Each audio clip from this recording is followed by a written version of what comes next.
اب میں ہمارے وہ مہمان جو مرکزی ہند سے تشریف لائے ہیں دہلی سے، میری مراد محرر و ادیب و شاعر فضیلت الشیخ صلاح الدین مقبول مدنی حفظہ اللہ کو میں دعوت دیتا ہوں کہ وہ ہم سے خطاب کریں۔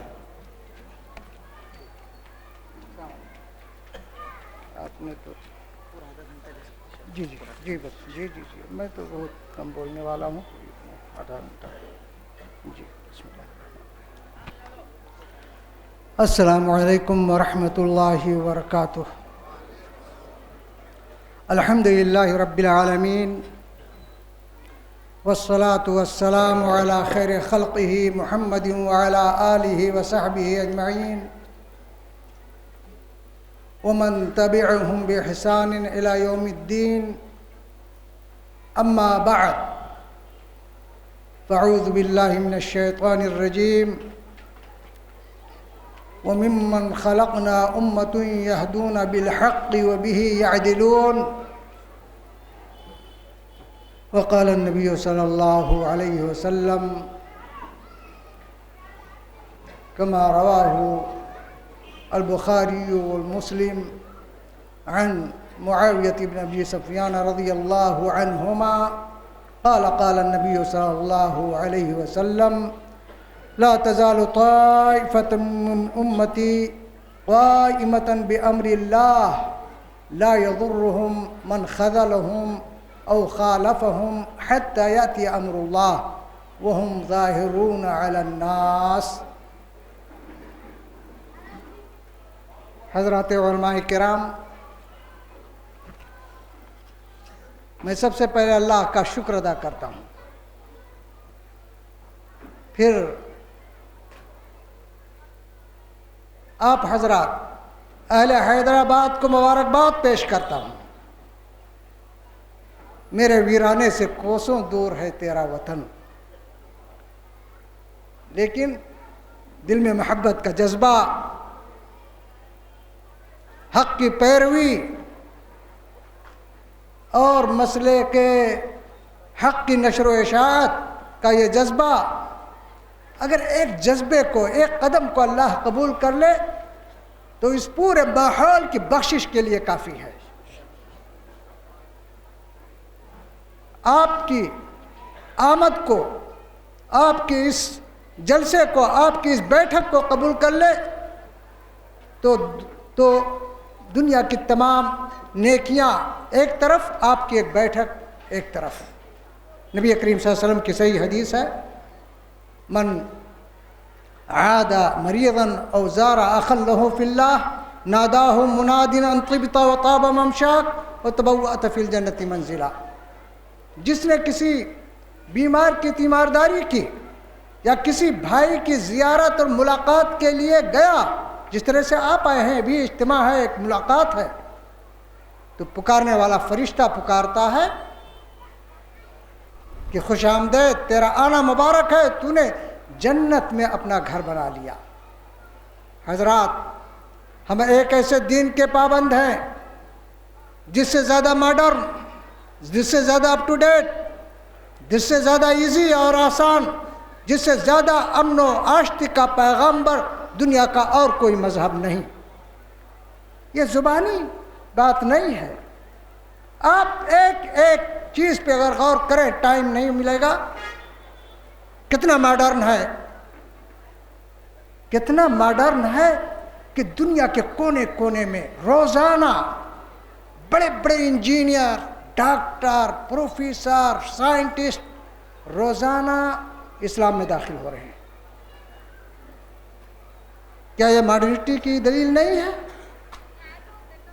جبکہ اسلام پہ ڈھیرا ڈالا ہوا ہے، کتنا پریشر ہے پوری دنیا کا، لیکن اسلام کی فطرت میں قدرت نے لچک دی ہے، جتنا ہی دباؤ گے اتنا ہی اچھلے گا۔ یہ فطرت کا مذہب ہے، اسے دبایا نہیں جا سکتا۔ کتنا اپ ٹو ڈیٹ ہے کہ اس کے کسی بھی قانون پہ کوئی ایکسپائری ڈیٹ ہی نہیں۔ کتنا ایزی اور آسان ہے کہ آپ افریقہ کے جنگلات میں چلے جائیں، کوہ ہمالیہ کے غاروں میں چلے جائیں، لا الہ الا اللہ کہنے والے لوگ موجود ہیں۔ آپ ہی کی طرح وضو کرتے ہیں، نماز پڑھتے ہیں، روزہ کرتے ہیں، اور اللہ توفیق دیتا ہے تو حج بھی کرتے ہیں۔ امن و آشتی کا پیغام اس کے آپ دیکھیں کہ اسلام میں جو 5 بنیادی چیزیں جن کی حفاظت کی ذمہ داری ہے لی ہے، جان کی ذمہ داری۔ اگر کوئی کسی جان کو مار دے گا تو اس کے بدلے اس کی جان لے لی جائے گی تاکہ دوسروں کو عبرت ہو۔ وَأَنَّهُ مَنْ قَتَلَ نَفْسًا بِغَيْرِ نَفْسٍ وَفَسَادٍ فِي الْأَرْضِ فَكَأَنَّمَا قَتَلَ النَّاسَ جَمِيعًا، جس نے کسی جان کو بغیر غلطی اور بغیر کسی گناہ کے قتل کیا تو گویا کہ اس نے پوری دنیا کو قتل کر دیا، اور جس نے کسی ایک جان کو بچایا پوری دنیا کو۔ اس سے زیادہ کسی بھی دھارمک کتاب میں اس طرح سے امن و آشتی کا پیغام نہیں دیا گیا ہے۔ اور پھر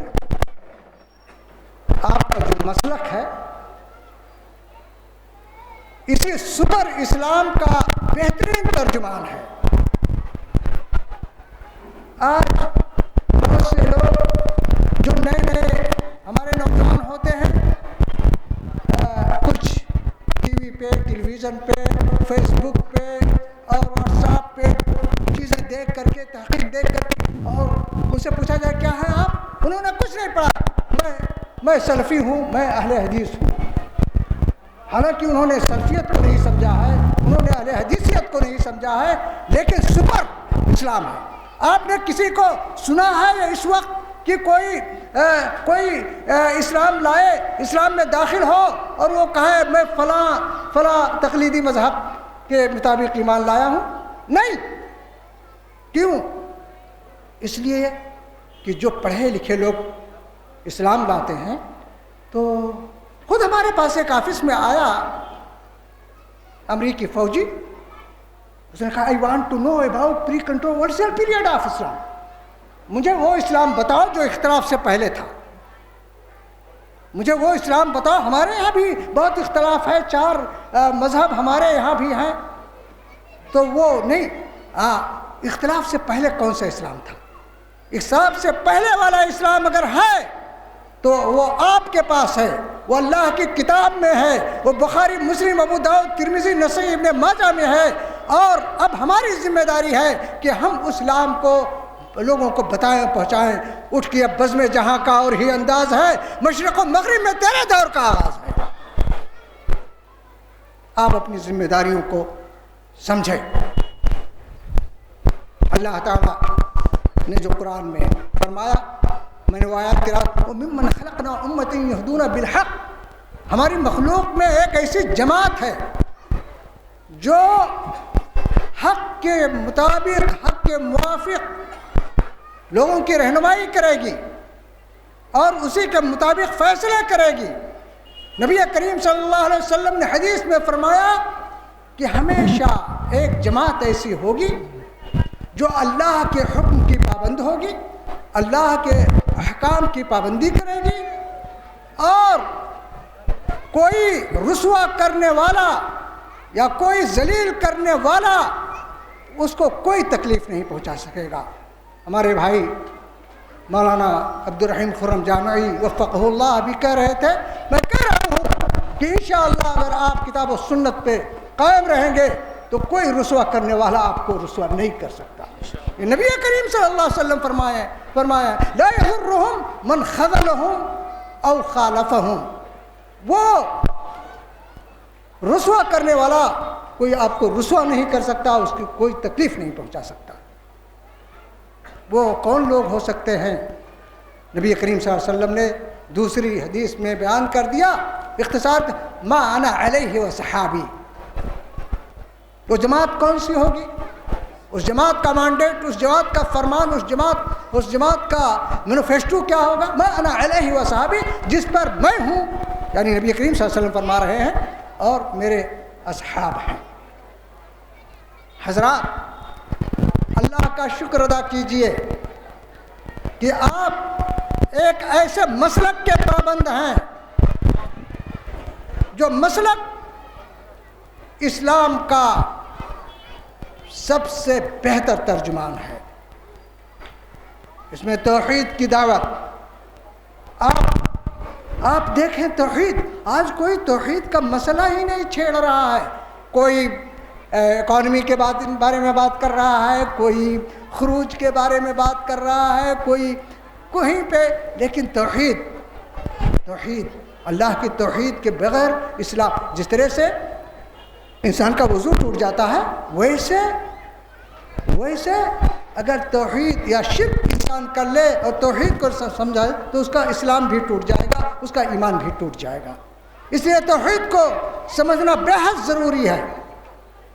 ہاں، ہمارے شاعروں نے بھی توحید کو سمجھ لیا. سر سید احمد خان نے کہا کہ اگر اللہ مجھ سے پوچھے گا کہ تم کیا لے کر کے آئے ہو تو میں کہوں گا کہ حالی سے میں مسدس لکھوا کر کے لایا ہوں. حالی کو کہا تھا کہ مسدس لکھو تو حالی نے کہا وہ توحید، وہ دی جس سے توحید پھیلی جہاں میں، وہ جلوہ گر حق زمین و زماں میں، رہا شرک باقی نہ وہ ہم و گما میں، وہ بدلا گیا کہ ہندوستان میں. وہ توحید اسلام تھا جس پہ نازا، وہ دولت بھی کھو بیٹھے آخر مسلمان. آج توحید اب دیکھیے کہاں لوگ پہنچ گئے. آج ہم جھگڑوں میں پڑے ہوئے ہیں. ہمارے بھائی جیسے بتلا رہے تھے، بہت افسوس کی چیز ہے، لیکن چھوڑیے، آپ اپنا کام کیجئے. ہمارے لیے مکہ مکرمہ یہ مقدس ترین جگہ ہے، بیٹر نہیں بیسٹ. اور پھر مسجد الحرام اور اس میں کعبہ مشرفہ، اور پھر انسان طواف کر رہا ہو، کتنا عظیم کام کر رہا ہے. اس سے بہتر عبادت کچھ نہیں ہو سکتی. اور ایک نوجوان اپنے گھر پہ ٹیلی فون کر رہا ہو کہ میرا ٹکٹ اوکے نہیں ہو رہا ہے، فلاں دربار میں جا کر کے نظر و نیاز کر کے دعا کروا لینا تاکہ میرا ٹکٹ اوکے ہو جائے. میرے بھائیوں، کتنی بڑی محرومی ہے، کتنی بڑی محرومی ہے. یہ چیز آپ سمجھ رہے ہیں، آپ کے علاوہ کوئی اس حقیقی انداز میں نہیں سمجھ رہا ہے. اس لیے آپ کی ذمہ داریاں بہت زیادہ ہیں، آپ کی ذمہ داریاں بہت زیادہ ہیں. اسی طرح سے آپ کی جماعت نے سنت کی نشر و اشاعت کا انتظام کیا. ہمارے یہاں پڑھے لکھے لوگوں کی مجلس ہے. شاہ ولی اللہ محدث دہلوی کا نام آپ نے سنا ہوگا اور سب جانتے ہیں. کتنے بڑے عالم تھے. ہر فرقے کے لوگ ان کو اپنا رہنما ایک معنی میں تسلیم کرتے ہیں.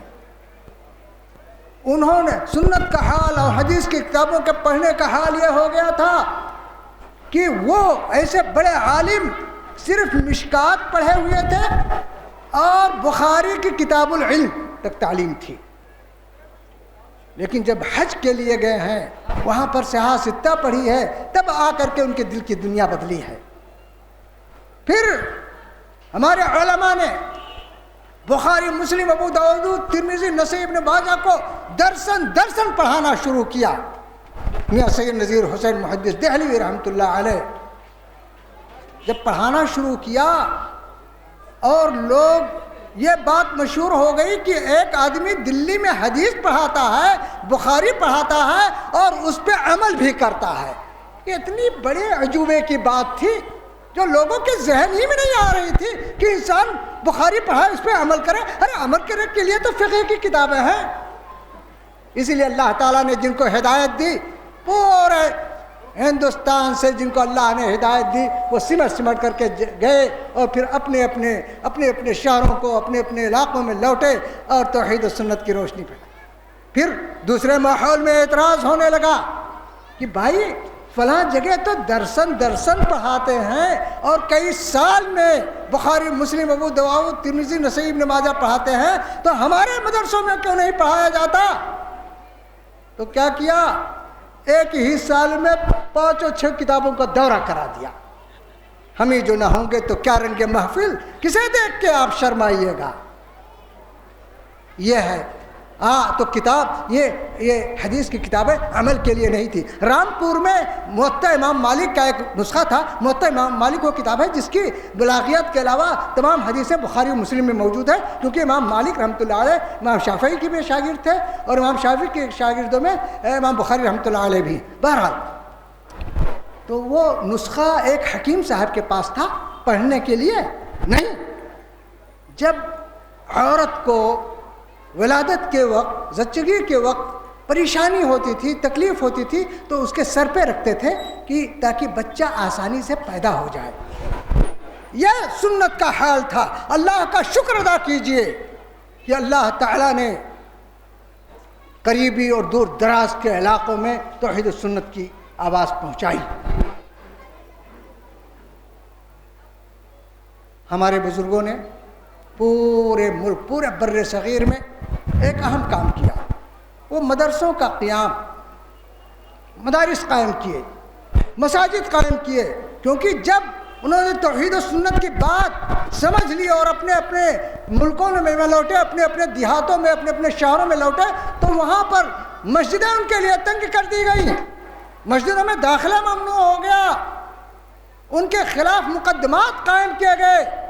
افسوس کہ آج بھی قائم کیے جاتے ہیں، مقدمات قائم کیے گئے، لیکن اس وقت انگریزوں کا زمانہ تھا۔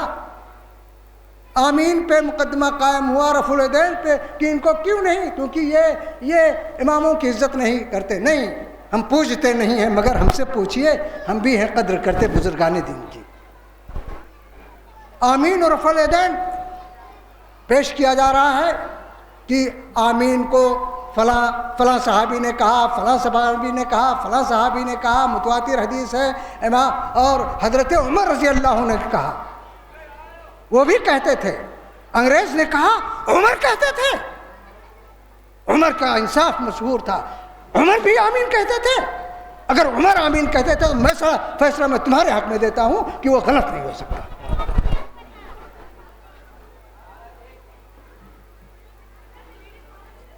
ہمارا منہج کیا ہے جس کی وجہ سے ہم مسلمان ہیں، جس کی وجہ سے ہم اہل سنت ہیں، جس کی وجہ سے ہم اہل حدیث ہیں، جس کی وجہ سے ہم سلفی ہیں، جس کی وجہ سے ہم انصار السنہ ہیں؟ ہمارا منہج کیا ہے؟ نبی کریم صلی اللہ علیہ وسلم ہر خطبے میں کہا کرتے تھے، اما بعد فإن خیر الحدیث کتاب اللہ وخیر الہدی ہدی محمد صلی اللہ علیہ وسلم۔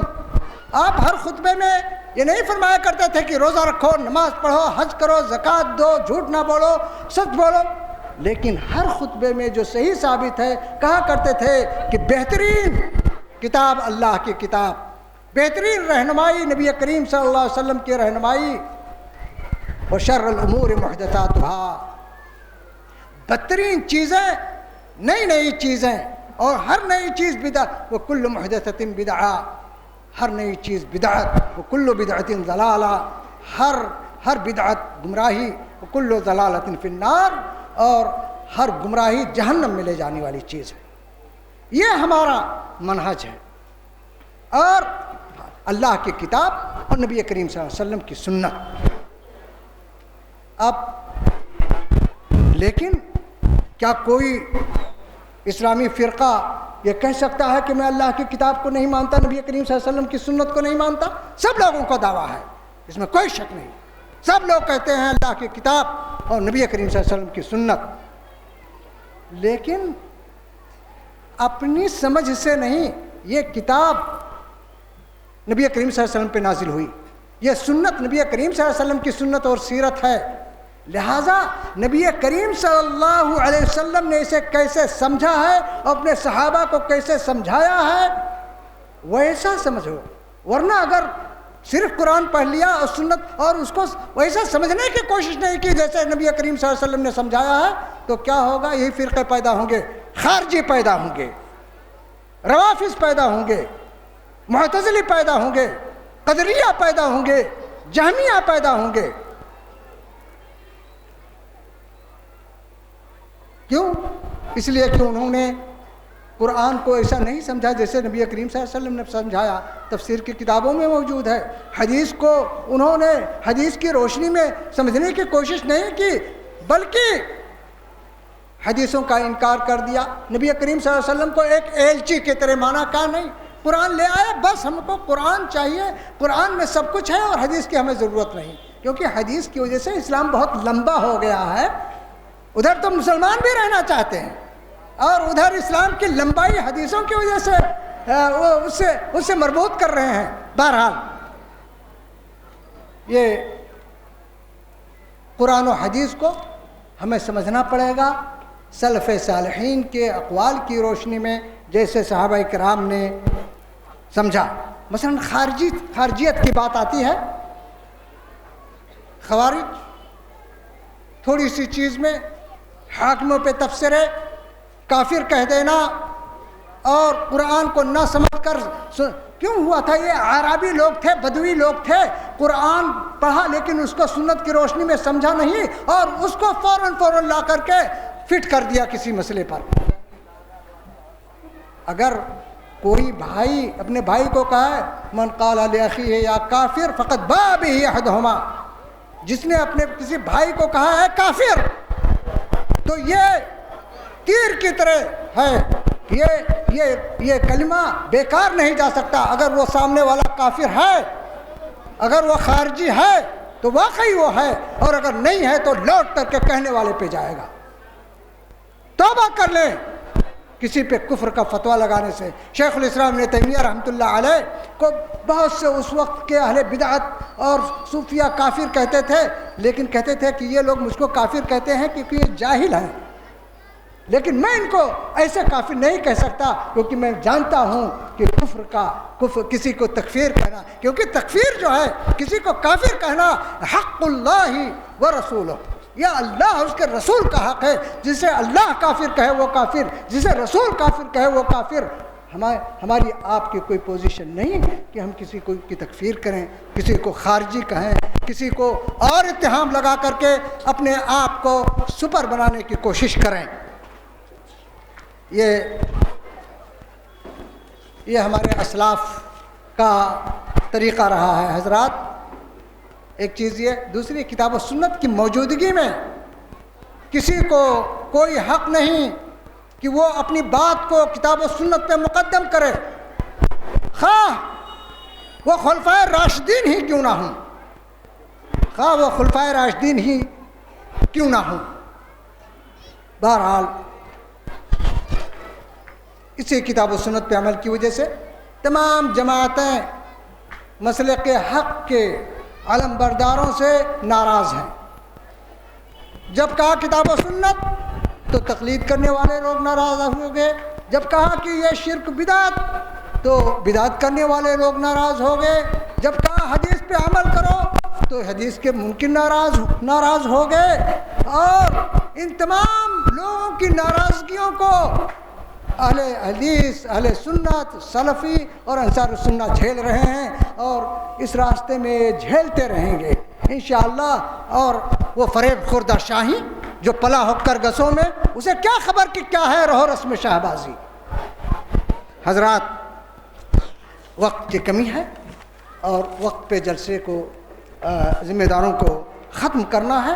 میں یہ کہہ رہا تھا کہ ہمارے بزرگوں نے توحید و سنت کی آواز کو بلند کیا، مساجد و مدارس قائم کیے. اور یہ بتا دوں کہ ملک و ملت کے تحفظ کے لیے جتنی جمعیتیں قائم ہوئیں ان میں قائدانہ کردار ادا کیا. آپ اسلامی جمعیتوں کو دیکھ لیں. ندوۃ العلماء جس کے بنیادی ارکان میں مولانا ثناء اللہ امرتسری رحمۃ اللہ علیہ تھے. جمعیت علماء ہند جو مولانا امرتسری رحمۃ اللہ علیہ کے فکر و خیال پہ جس کی تشکیل ہوئی تھی، آپ نے یہ پیش کیا تھا. اور آپ کے مشورے سے مفتی کفایت اللہ رحمۃ اللہ علیہ اور مولانا احمد سعید دہلوی کو ان کو صدر اور ان کو ناظم بنایا گیا. اور سب سے پہلا اجلاس جمعیت علماء کا اپنے یہاں امرتسر میں بلایا جہاں پر تمام لوگ حاضر ہوئے. مولانا عبدالباری فرنگ محلی کی صدارت میں وہ جلسہ منعقد ہوا. اور اسی پنڈال میں اور ایک دن آگے پیچھے کانگریس کمیٹی کا جلسہ ہوا، آل انڈیا کانگریس کمیٹی کا جلسہ ہوا، جس کی صدارت